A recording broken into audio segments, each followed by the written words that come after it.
Oke, sekarang kita bakal masuk. Kalau kita udah pilih program yang kita mau nih, gimana sih caranya atau apa sih yang diperluin untuk bisa daftar? Nah, secara umum, ini adalah hal administratif yang kita bakal perlukan, teman-teman. Pertama, kita perlu paspor. Jadi mungkin kalau teman-teman belum punya paspor, um, it's better to have one. Jadi segera teman-teman mengurus atau membuat paspor. Kemudian kita pasti ada English Proficiency Test. Nah, di sini biasanya minimalnya itu sekitar IELTS 6. Tapi refer ke program lagi, teman-teman. Kita harus lihat lagi di website programnya. Karena ada program yang mungkin mereka lebih kompetitif dan mereka menaruh minimum minim, minimum EPT-nya itu IELTS 7 misalnya. Jadi ini sangat-sangat beda tiap program dan harus teman-teman cek lagi di program masing-masing. Kemudian diploma atau ijazah dan juga transkrip. Di sini teman-teman itu harus di dalam bahasa Inggris. Nah, jadi kalau teman-teman ijazahnya masih dalam bahasa Indonesia nih, kayak misalnya kayak aku, jadi itu harus diterjemah tersumpah gitu. Kemudian kita ada CV. em, nah, CV ini biasanya ada dua cara, dua mekanisme yang bisa. Oke, untuk CV biasanya itu ada dua cara nih teman-teman, gimana kita bakal ngisinya. Pertama, kita harus upload CV-nya itu sebagai dokumen yang kita udah buat sendiri. Kedua, CV-nya dalam bentuk fill-in form. Jadi, programnya udah menyediakan form atau formulir gitu di bagian aplikasi, di bagian pendaftarannya. Jadi kita tinggal menjawab, kita tinggal menuliskan informasi-informasi yang mereka perlukan, misalnya pendidikan satu, pendidikan dua, dan lain-lain, pengalaman satu, pengalaman dua, kayak gitu. Kita tinggal isi. Tapi kalau misalnya kita harus, kalau misalnya programnya minta sudah dalam bentuk satu dokumen. Nah, maka akan sangat-sangat direkomendasikan untuk pakai Europass format. Jadi Europass format ini format khusus yang lebih dikenal dan lebih acceptable di Eropa gitu. Kemudian untuk motivation letter, nah di sini motivation letter ini berbeda-beda teman-teman. eh, eh, Berapa minimal dan maksimum kata yang bisa ditulis. Rata-rata 500 sampai 1000. Jadi em, hitungannya itu menurutku sangat-sangat sangat-sangat sedikit. Jadi ini juga salah satu hal yang jadi tantangan nih teman-teman dalam menulis motivation letter untuk KMJM. Karena biasanya kita pengen menjelaskan sedetail mungkin. Kita pengen membuatnya itu sekronologis mungkin gitu ya, tentang motivation letter kita. Tapi penting juga, tapi kalau misalnya kita udah dikasih batasan misalnya 500 nih di salah satu program yang aku daftarin, kita dikasih 500 batasan kata, itu tantangannya adalah gimana kita bisa menuliskan banyak informasi, banyak pengalaman kita, banyak alasan kita mendaftar dalam 500 kata, yang itu nggak banyak teman-teman, sekitar satu halaman.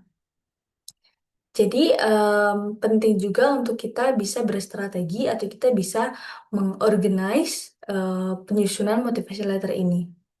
Kemudian kita ada recommendation letters. Nah, recommendation letters ini itu biasanya mereka mintanya dua, dua recommender, dan yang biasanya yang kita minta itu adalah mungkin academic advisor atau pembimbing akademik, kemudian profesor di universitas kita, atau mungkin supervisor di tempat kerja kita kalau misalnya teman-teman udah bekerja gitu.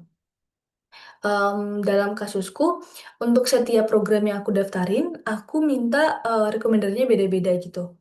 Ada yang sama, ada yang sedikit beda gitu. Jadi aku sesuaikan dengan relevansi sama program itu. Misalnya untuk program yang aku daftarin sekarang, aku minta profesorku sama academic advisorku. Tapi ada juga misalnya di program yang lainnya aku daftarin, aku minta satu profesorku dan juga satu profesor yang dari tempat lain gitu, yang aku sempat kontak dan aku sempat kerja bareng kayak gitu. Jadi ini bisa teman-teman sesuaikan menurut menurut relevansi yang teman-teman mungkin yang teman-teman pikir itu sangat-sangat berhubungan eh, dengan bidang program yang teman-teman daftarin kayak gitu. Kemudian untuk supporting documents, jadi di sini em, ini biasanya opsional teman-teman, tapi umumnya ada. Jadi supporting document itu lebih ke dokumen tambahan, misalnya yang menjelaskan tentang skill teman-teman atau pencapaian teman-teman, misalnya menang lomba atau teman-teman sertifikasi lolos sebagai misalnya em, misalnya teman-teman punya sertifikasi sebagai oh ini lancar nih di mungkin bahasa pemrograman dan lain-lain. Nah, itu bisa ditambahkan di supporting documents.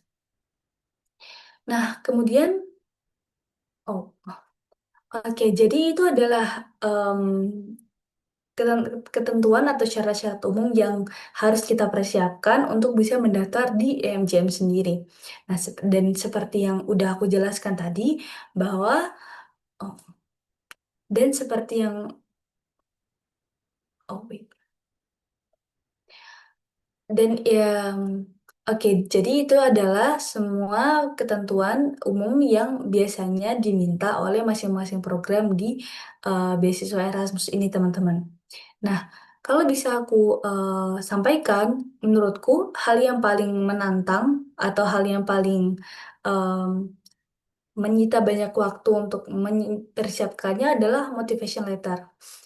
Karena kalau yang lain-lain, misalnya kita harus kayak terjemah dokumen dan lain-lain, itu kayak kita udah ada gitu, kita udah ada dokumennya, tinggal kita terjemahin.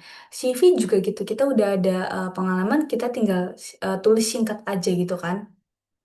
Nah, kemudian recommendation letters ini ya memang kita harus kayak kontak-kontak, tapi yang paling susah menurutku adalah motivation letter. Karena kita harus, apalagi kalau batasan katanya sedikit, kita harus mengkurasi, kita harus memilih apa yang mau disampaikan, kita harus menulis-nulis ulang, kita minta proofread dan lain-lain sama orang yang lebih berpengalaman.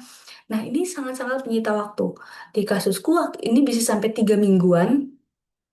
Jadi, penting banget untuk kita tahu nih apa yang bisa kita pelajarin, apa yang bisa kita persiapkan untuk bisa menulis motivation letter sebaik mungkin gitu. Nah, untuk itu, untuk penulisan motivation letter ini nanti aku akan bahas di segmen selanjutnya di mana aku akan memberikan contoh-contoh dan juga tips-tips yang mungkin akan berguna buat teman-teman. Jadi, see you di segmen selanjutnya.